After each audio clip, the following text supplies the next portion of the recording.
Hi class, how are you? So today we will be talking about elasticity, cost, and customers presented by Iris Heads. So this is Economics 1101.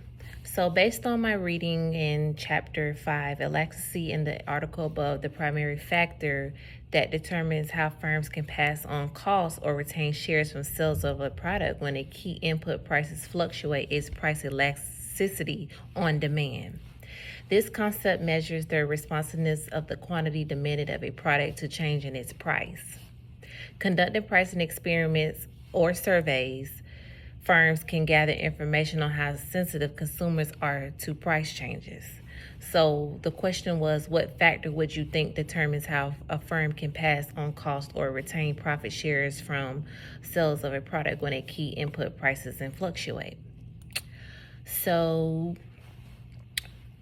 the second question is aspirin likely to have an elastic or inelastic demand curve? Is coffee likely to have an elastic or inelastic demand curve?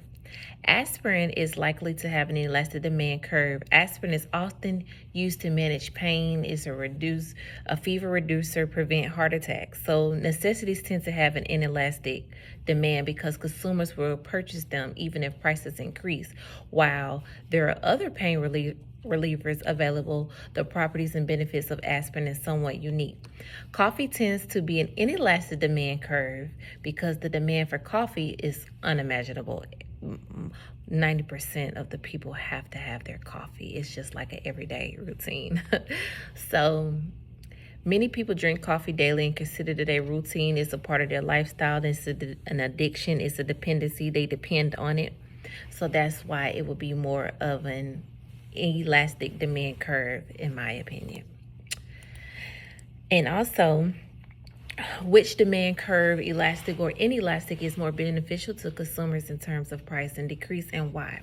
Consumers benefit more from price decreases when the demand for the product is elastic because their larger increase in quantity demanded maximize the consumer's surplus and spreads the benefits of the price reduction among a larger number of consumers. This leads to a more substantial overall gain for the consumers as well. So that would be my summary of the demand, the curve, and elastic, inelastic, and why is it more beneficial to consumers in terms of price and decrease, and why. And a situation that could lead to a fall in sales revenue for producers with the discovery of new technology is when the demand for the product is elastic. When new technology is implemented, it often leads to an increased efficiency and reduced production costs. Producers might lower prices to gain a competitive advantage and attract more customers. If the demand for the product is elastic, the percentage increases in quantity and the demand is smaller than the percentage decrease in price, leading to a reduction in the total for the overall gain.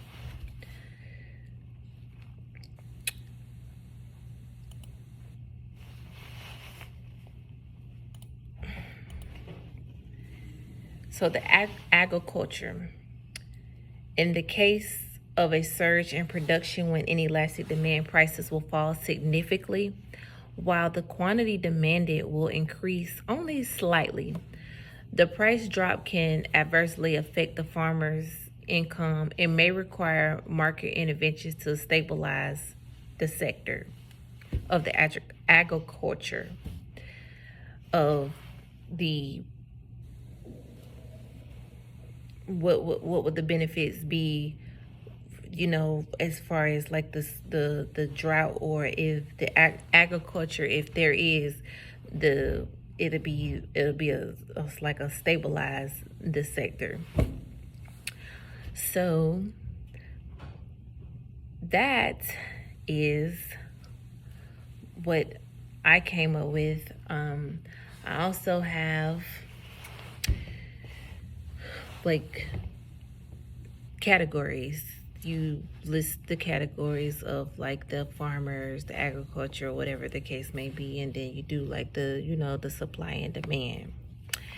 And with that being said, that concludes my presentation for Economics 1101 for the Elasticity Cost and Customers presented by Miss Iris Heads. If you have any questions or concerns, class, please feel free to ask any questions. Thank you.